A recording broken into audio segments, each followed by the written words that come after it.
Just a few words this evening, this late hour. I would like to take you to that Psalm 143 and also another Psalm, but mainly verse 5 in that Psalm, Psalm 143, verse 5. I remember the days of old. I meditate on all thy works. I muse on the work of thy hands. Now, usually, in a Watchnight service like this, I would take a verse which pointed in some way to the future, to a new year. But this Watchnight, I want to look back. And not just on this year. You know, you have these reviews, don't you, on programs and videos and articles, reviews of the past year, reviewing the last 12 months. But I'd like to review all our years and to look back upon life and to think with purpose about the past as we step into the future. Now, of course, there's a place in the Bible for forgetting.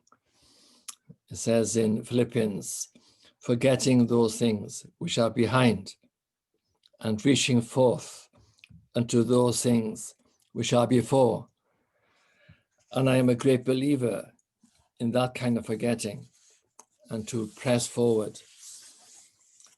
But there are some things we should remember. And there is a remembering which helps us. And this psalm does touch upon that. I remember the days of old. I meditate on all thy works. I muse on the work of thy hands. And also Psalm 103 has a similar expression, but different words. And verse 2, bless the Lord, O my soul, and forget not all his benefits. And so this evening, I want to share with you my memories, and you can think of your memories, but my memories of good things. And if I can start at the beginning, sort of, you could say, I remember coming out of my childhood and waking up to the influence of my parents. My father was a minister, and my mother was a minister's wife, a pastor's wife.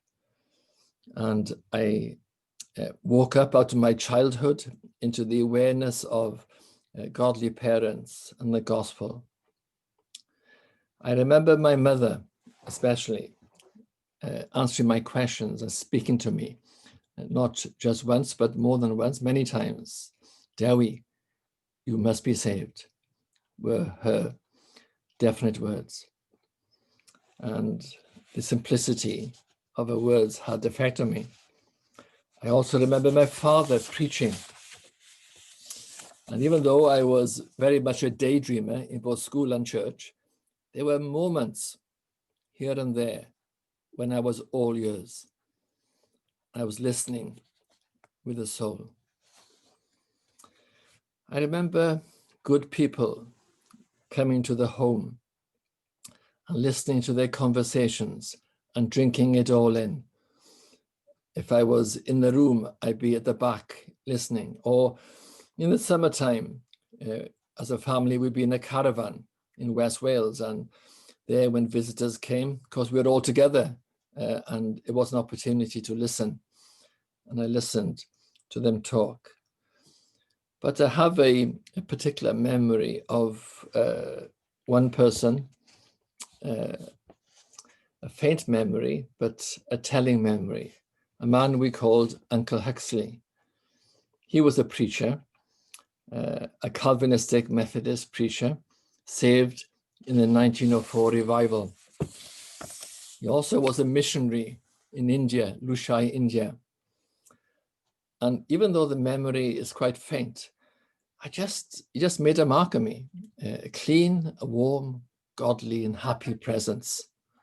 And this man was in our home and he was such a delight. And my heart was touched, even though a small child, by this Christian warmth.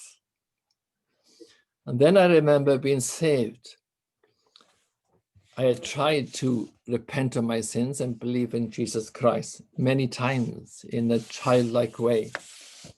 But my dear friends, when the Spirit came upon me and showed me my sin and showed me Christ, it's a totally different thing, totally different.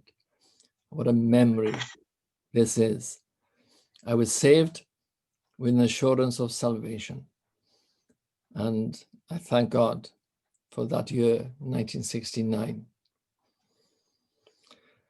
My memories now became more meaningful as I understood them better, being a Christian. I remember Dr. Martin Lloyd-Jones. I have here behind me, you can see a picture of Dr. Martin. Dr. Martin Lloyd-Jones came to our home. That was a big event to have him in our home. And then when he passed away and went into glory, his wife, Beth Ann Lloyd-Jones, came regularly to our home, and she was a delight to have in the home. I also remember reading and listening. There were cassettes in those days, small cassettes, listening to sermons of Lloyd-Jones and reading books. You can see, if I move here, I point there, those were the books I read when a young Christian. And all I can say is how heavenly were those moments, reading those books and listening to those cassettes, as well as being under my father's ministry, which I'll mention in a moment. I remember our church leaving the liberal denomination, and all hands were on deck to keep our buildings. But it wasn't about our buildings. It was about keeping the gospel. I remember those years, 1970 and 71, 72. I remember my father often speaking about revival in conversation. He would speak of the revival people he met, many of whom were in his churches, not in Cardiff, but in West Wales, and those he met over the years. He also spoke of his experiences and shared those experiences, which had a touch of revival about them too. Things really too precious to mention here, the things which leave their mark upon the heart. I remember blessing at the Heath Church, where my father was pastor. A decade or so especially. It was all a blessing really, the whole time, but especially the 70s. That was quite different. As I said, I was saved in 1969. So in a way, I was born into this period in the church in the 70s. Most certainly, the church grew dramatically and also quietly. But you know, it wasn't the numbers. There were large numbers, but it wasn't the numbers. It was the Lord. If you were there, you know what I'm talking about. I remember being seated downstairs, about 5 pews back on the right, facing the pulpit. And really, in a way, I was transfixed for 10 years in that blessing. It was such an experience. All I can say to you is how wonderful was the presence, the stillness of the power and the grace. And I was there then, and no doubt some of you were there too.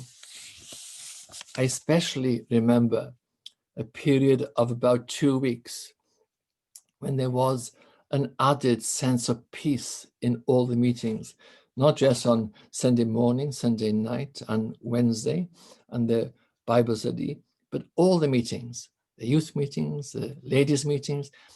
It was just a special 2 weeks. Even though the youth meeting, there was a sense of activity with the youth, yet God was there. There was a peace about it.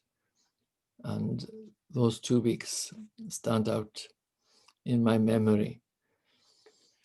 I also remember years later working with my father, and he was the pastor, I was the assistant.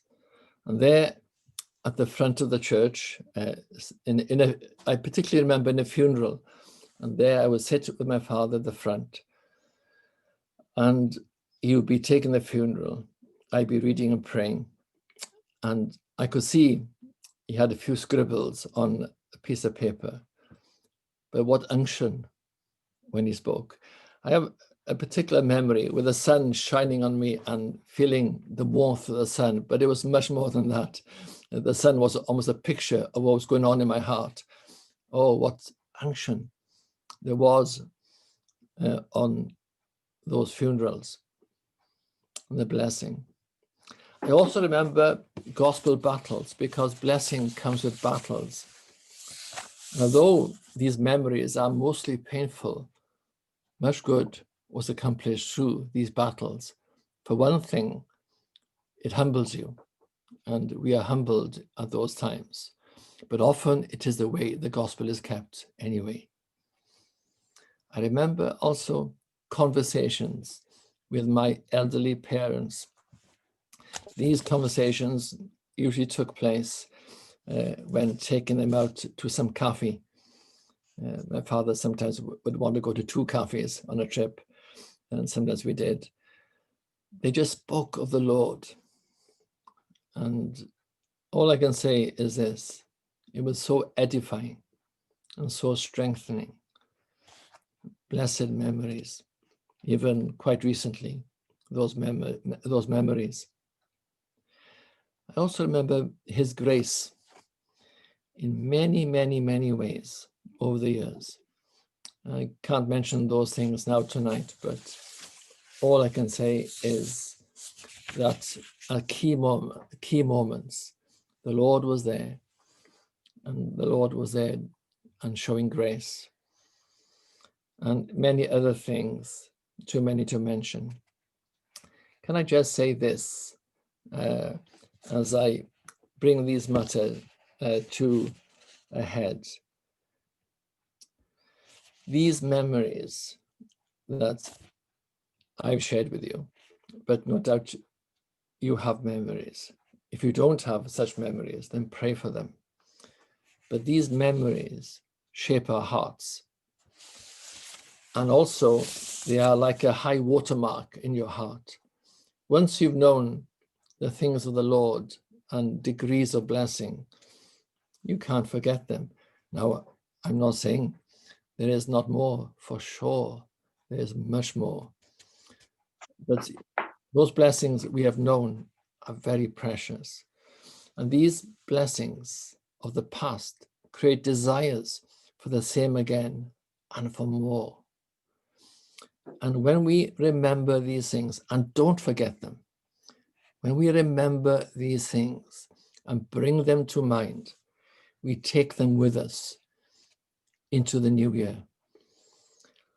And that is really my message this evening, that we remember the blessings and these things which have shaped our hearts, and we take them with us into the new year, and we trust we shall have new memories and things to remember in the future to come. Well, the revival people used to say to my father, he will come again. And that surely is our desire. He will come again. You know, we can be quite cold of heart, you know, and forget these things. But when the Lord is near, it is very different. And it is so wonderful. I pray we might know these wonderful things of God, how precious they are. They are the delight of the heart, the blessing of the heart, the instruction of the heart. They're just good from all directions. And we pray we might know more of him. Heaven is full of the Lord. We pray our lives may be full of him. Well, let's sing a hymn. And we'll sing hymn 884, O God of Bethel, 884.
sing another hymn now, and it's hymn 289.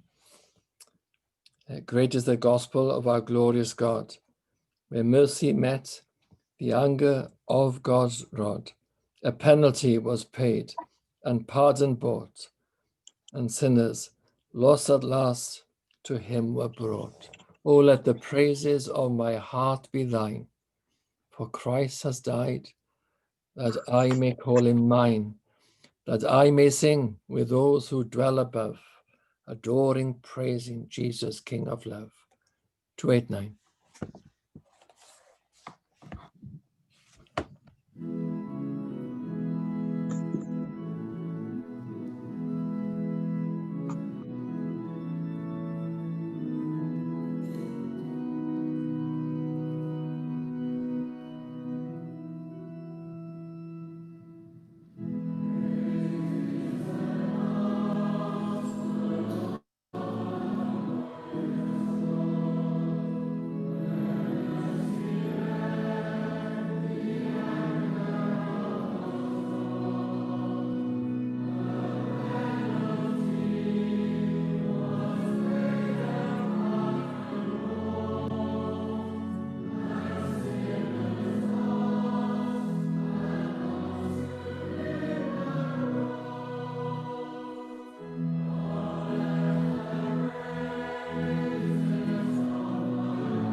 Some of these hymns I've chosen because, like the last hymn, Great is the Gospel, they are indicators of the continuing gospel from year to year. And they just are indications of our gospel work, and it hasn't changed. But some hymns mark the transition from the past to the future. And hymn 260, which we often sing as other occasions, show this feature. Our God, our help in ages past, our hope for years to come. 260.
One more hymn, 818. Come thou fount of every blessing, tune my heart to sing thy grace.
Well, what better way to leave one year and enter a new year than in prayer to our God.